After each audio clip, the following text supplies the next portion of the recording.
Oke, kita udah punya banyak waktu. Kita bakal bahas SWOT. Jangan ada yang ngomong ngalur ngidul. Yus, siapin catatan. Siap Marcel, semua poin bakal saya catat, nggak bakal ada yang lewat. Kita mulai dari straight. Kamu, Raffi, sebagai pemegang pemasaran, menurut Apa sih yang buat kita unggul dari yang lain? Jujur ya, kita punya rasa yang sama. saya sih dengan orang bilang, bakery lain enak, tapi tetap nggak bisa ganti rasa sayang kita.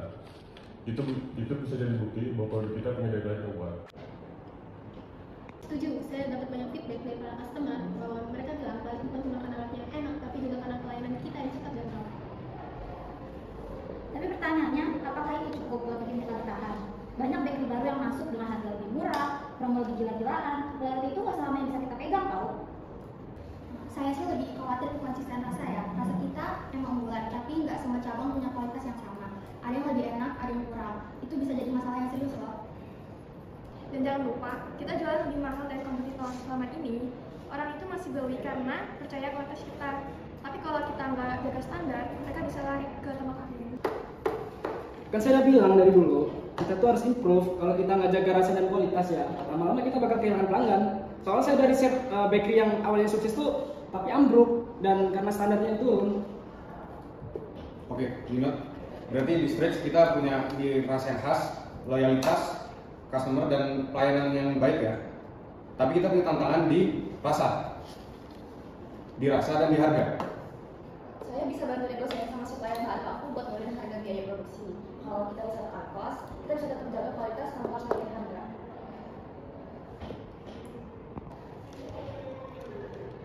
Kalau menurut kamu itu visible? Saya bisa cek uang anggaran kita. Kalau ada margin yang bisa kita tekan, mungkin bisa kita lakuin. Tapi kita butuh solusi yang lebih dari sekedar negosiasi bahan baku. Saya ngerti. Kita harus realistis. Setelah kita ini bakal jadi fondasi kita untuk ke depannya. Oke, sekarang kita masuk ke pembahasan selanjutnya. Witness. Kelemahan terbesar kita itu di harga. Kita lebih mahal dibanding bakery lain. Dan itu bikin beberapa pelanggan mikir 2 kali buat beli. Saya udah analisis laporan penjualan dan tren kita tuh mulai stagnan. Tapi harga kita mahal karena kualitas. Kamu mau kita turunin harga dan pakai bahan murahan? Itu bukan solusi, itu bunuh diri. Dari sudut pandang bisnis, harga tinggi tanpa value itu kesalahan besar. Kamu pikir pelanggan bakal terus beli cuma karena kita loyal? Kompetitif itu agresif, mereka kasih promo gila-gilaan. Sementara kita datar doang. Saya ngerti concern kamu, JJ. Tapi kalau kita jual asal murah, customer malah kecewa sama produk kita. Kita tuh bakery premium, bukan roti pinggir jalan yang jualan murah-murahan.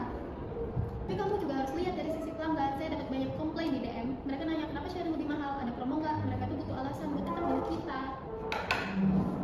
Ya, data customer banyak pindah ke kompetitor. Iya, ada sih penurunan loyalitas. Beberapa pelanggan yang dulu langganan sekarang sudah mulai coba bikin ini. Nah kan, makanya kita harus bikin branding kita makin kuat, bukan malah main harga. Kamu ngerti ekonomi dasar gak sih, Ram? Kalau harga kamu terlalu tinggi dan daya beli kamu turun, ya kamu bakal kehilangan pasar. Branding kamu sebagus apapun gak bakal nutupin fakta kalau orang gak sanggup beli. Daya beli turun, kalau pikir pelanggan kita segitu miskin. Mereka masih bisa kok beli kopi 50 ribuan tiap hari, tapi kamu takut mereka nggak bisa beli roti kita yang harga 20 ribu. Kopi itu kebutuhan gaya hidup. Roti kita itu gampang diganti. Kompetitor kita kasih promo buy one get one. Sementara kita nggak ada gerakan sama sekali. Oke, semua tenang. Kalian berdua itu benar. Tapi saling serang gini nggak ada gunanya. Saya bisa bantu negosiasi harga, bahan baku, biar kita bisa lebih efisien tanpa nurunin kualitas. Kita juga harus pikirin strategi biar harga kita bisa diterima sama customer. Dan jangan lupa, karyawan kita itu juga manusia. Kalau kita terlalu menekan biaya operasional, mereka bisa kerja terlalu berat. Dan itu bakal bisa nurunin kualitas pelayanan kita, tahu. Oke, kita nggak bisa terus debat kayak gini. Nggak ada solusi. Oke, kita udah ngomongin masalah kita. Sekarang kita pikirin peluang. Apa yang bisa kita manfaatin untuk naik level? Sebelumnya saya pernah riset di luar negeri. Ada beberapa konsep baru yang lagi booming dan bisa kita coba. Contohnya? Nih, yang pertama kita bisa bikin frozen bread. Jadi orang itu bisa nyetok di rumahnya masing-masing dan tinggal panasin aja. Nah, ini juga lagi naik banget nih di Jepang sama di Korea. Orang-orang di sana juga suka beli dalam jumlah banyak karena praktis dan tahan lama. Ini bisa jadi game changer. Kita bisa jual online juga, ekspansi lebih luas. Marketplace sudah gila-gilaan sama frozen food sekarang. Saya bisa bantu cari partnership sama e-commerce buat distribusi. Shopee Food, Tokopedia, bahkan supermarket besar bisa kita calling buat masukin produk ini ke freezer section mereka. Saya suka ini. Terus apa lagi dulu? Baik, ada yang kedua komersial. Yang kedua itu kita bisa bikin DIY filling split. Jadi pelanggan itu bisa memilih isian favorit mereka sendiri. Bisa kayak rasa coklat, keju, matcha, strawberry. Bahkan kita bisa bikin isian season kayak kurma pas Ramadan atau pumpkin spice pas akhir tahun. DIY, itu bakal ribet nggak sih? Produksi bisa jadi lebih lambat kalau kita ngasih opsi kustomisasi. Tapi ini bisa bikin pelanggan lebih enjoy, Naura. Kamu tahu nggak? Orang suka sesuatu yang bisa mereka atur sendiri. Mereka bisa foto hasilnya, terus mereka bisa share ke sosial media. Itu marketing yang gratis buat kita. Tapi kamu sadar gak sih, kalau kita nambah varian yang bisa dikustomisasi, beban kerja karyawan itu bakal naik. Emangnya kamu siap buat nambah SDM buat handle sistem baru ini? Saya juga mau tahu, ini bakal nambah biaya produksi nggak?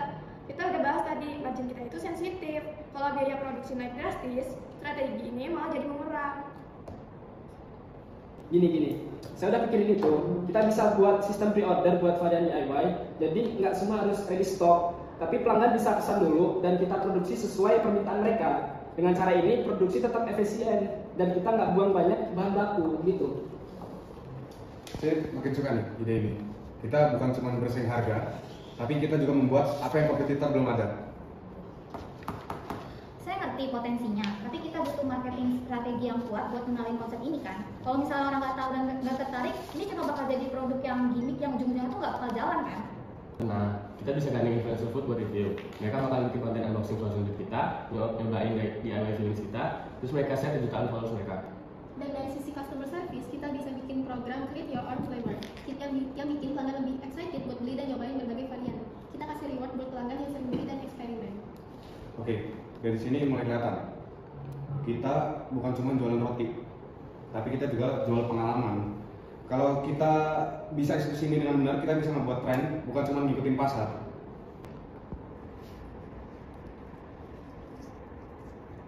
Oke, sekarang kita ke bagian paling krusial, tricks. Saya mau tahu apa aja ancaman yang bisa bikin kita jatuh. Persaingan yang makin gila. Ada bakery baru yang jual produk mirip kita dan harganya itu dia jual dengan lebih murah. Dan yang lebih parah, mereka itu mulai ambil market share kita. Saya juga dapat banyak chat dari pelanggan yang mulai bandingin harga kita sama bakery lain. Mereka nanya, kenapa sih sekarang lebih mahal? Ada promo nggak? Saya takut ini awal pergeseran pelanggan kita ke kompetitor. Yalah, udah saya bilang dari dulu, kompetitor tuh nggak tidur. Mereka harus banget main promo. Saya udah cek back di Doktrin, kasih promo buy one get one tiap event. Sementara kita 0 promo signifikan. Jangan asal bikin promo, itu bisa bikin margin kita hancur. Kita bukan brand murahan yang harus banting harga buat survive. Lagian kalau tiba-tiba jual murah, saya yakin banget nih kualitas kita bakalan turun banget. Dan begitu itu terjadi, bye-bye ya customer. Tapi kita tuh nggak bisa diam juga. Kalian semua tahu nggak sih Bakery Sweet Bites itu dia baru aja ngeluarin produk yang mirip banget sama milk bun kita. Dan tapi mereka tuh kasih twist, isinya tuh bisa custom semau kita sendiri. Gila sih, itu inovasi yang bisa bikin kita keteteran. Kalau kita nggak cepat adaptasi, itu bakal bisa bikin kita kehilangan pelanggan. Saya kasih angka yang mungkin bakal bikin kalian semua itu terikut. Nih, dalam 3 bulan terakhir, market share kita itu turun sebesar 7%. Dan 7% itu bisa berubah menjadi 20%. Dan 20% itu bisa menjadi titik awal kehancuran kita, tahu. Saya nggak mau ya, perusahaan ini jadi perusahaan yang ngeluh. Saya butuh solusi. Ya, kita nggak bisa cuma defensif. Kita butuh strategi counter attack buat ngelawan mereka. Saya bisa bikin kampanye besar-besaran buat ngebalikin brand positioning kita. Kita bikin customer ingat bahwa roti kita tuh lebih dari sekedar harga. Ini soal pengalaman. Saya setuju, kita bisa mulai membership loyalty program. Jadi setiap pembelian tertentu, mereka dapat poin yang bisa ditukar sama produk gratis atau diskon spesial. Saya bakal pastiin kualitas kita tetap konsisten. Kita nggak boleh kalah inovasi, tapi juga nggak boleh lepas standar produksi kita. Dan saya bisa push inovasi yang lebih cepat. Di DIY Feelings kita harus jalan lebih cepat dari rencana awal. Jadi kita tuh harus bikin gebrakan gitu loh. Saya suka ini, saya suka energi ini. Kita bukan cuma bertahan, tapi kita fight back. Saya kasih waktu 1 menit di setiap departemen untuk ngasih solusi. Dimulai dari Vio. Dari data yang udah saya kumpulin, kita tuh harus lebih sering review kualitas produk dan customer feedback. Kita butuh sistem pengawasan yang lebih ketat di tiap cabang. Raffi? Baik, saya usul kita mulai kampanye sharing experience. Kita buat promo di mana customer bisa nyobain berbagai varian roti kita dalam satu paket. Jadi mereka tahu kalau harga kita sebanding sama kualitasnya. Plus kita gandeng influencer buat review dan naikin exposure kita di sosmed. Berapa anggaran yang kamu butuhin buat ini? Saya butuh seenggaknya 10% dari anggaran pemasaran dialihin buat campaign ini.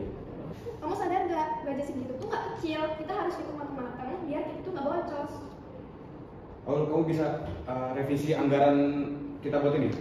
Saya bisa cek ulang. Kalau ada yang bisa dipotong dan mengganggu operasional utama, saya bakal alokasikan buat strategi ini. Ada? Kamu ada tambahan dari sisi customer service? Saya bakal latih tim customer service buat lebih engaging sama customer. Kita nggak boleh cuma jadi brand bakery, tapi juga brand yang connect sama pelanggan. Saya bakal luncurin membership loyalty program di mana pelanggan bisa dapat poin setiap beli, terus poinnya bisa ditukar sama diskon atau hadiah spesial seperti roti gratis. Saya bisa bantu negosiasi sama supplier dan kita dapat bahan baku dengan harga lebih murah. Kalau kita bisa tekan cost, kita bisa fleksibel soal strategi harga dan promosi. Oke. Inovasi produk? Jadi kita itu harus launching roti yang bisa di custom. Jadi lebih cepat dari rencana awal kita. Nah, saya mau DIY Feelings Bread ini jadi produk unggulan kita dalam waktu 2 bulan. Oke, saya bakal pastiin produksinya tetap efisien. Tapi kita harus bikin SOP baru biar produk ini tetap berkualitas dan nggak bikin antrian toko tambah panjang. Saya nggak mau sistem ini malah bikin cabang kita jadi kacau. Dan kita butuh tim yang solid. Saya bakal rekrut orang buat cabang-cabang yang butuh SDM lebih banyak. Dan kita juga harus kasih pelatihan tambahan buat karyawan agar mereka itu bisa handle sistem baru ini. Oke, saya suka nih. Setiap departemen punya solusi yang konkret. Kita nggak cuma bertahan, tapi kita juga menyerang balik. Oke, Pior. Catat semua poin dan siapin timeline eksekusinya. Saya mau dalam 2 minggu ini, semua ini mulai dijalani. Oke, sudah saya tulis semua dan bakal saya share ke grup serta. Saya tahu, tadi kita sempat berantem. Tapi satu hal yang saya lihat dari kalian semua adalah kita nggak mau kalah. Ya, akhirnya kalian semua itu ngerti juga. Ini bukan cuma sekedar tentang jualan roti, tapi ini tentang bertahan di pasar yang brutal. Saya dari awal udah yakin kita nggak bakal kalah. Kita cuma butuh momentum buat naik lagi. Dan kita baru aja dapat itu. Ini bukan cuma soal produk atau harga, tapi ini soal gimana kita bikin customer tetap percaya sama kita. Saya bakal pastiin keuangan kita gak bocor selama eksekusi ini. Tapi saya harap kalian semua sadar, strategi ini harus jalan terus. Kita nggak bisa gagal. Kita nggak bakal gagal. Saya bakal urusin negosiasi bahan baku secepat mungkin biar kita bisa bergerak. Dan saya bakal pastiin produk baru kita tuh siap sebelum kompetitor lain itu ngeh kalau kita tuh udah mulai duluan. Kamu kasih deadline ke saya, dan saya bakal kasih kamu produksi tanpa kompromi kualitas. Tapi kamu juga harus siap kalau saya banyak nuntut dari tim kamu. Saya sih gas terus. Kalau gitu, saya bakal siapin tim terbaik buat jalan ini semua. Gak ada alasan buat kata gagal. Oke, rapat yang selesai. Tapi kerjaan kita baru mulai. Siapa yang bisa eksekusi untuk hari ini? Saya bakal langsung kontak beberapa influencer buat nge-setup kampanye Silent Experience. Saya mau dalam 48 jam pertama ini kita udah lepas di media sosial. Dan budgetnya, jangan bilang kamu langsung buat duit gede buat di hari pertama ini. Saya nggak bodoh. Saya bakal mulai dari micro influencer dulu. Mereka murah, tapi investasinya lebih tinggi. Kalau kampanye kita berhasil, baru kita ke level selanjutnya. Bagus. Alat customer service kamu siap? Saya bakal set up sistem buat membership loyalty program kita.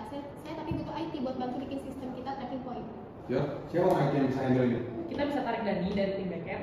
Dia pernah bikin sistem serupa. Saya bakal kontak dia sekarang. Produksi? Saya dan Dimas bakal mulai uji coba varian DIY feeling sekarang. Kita butuh minimal 3 hari buat tes sebelum kita siap launching. Saya sendiri udah siapin bahan buat eksperimen pertama. Jadi kita bisa langsung ke dapur lalu eksekusi produk abis ini. Bagus.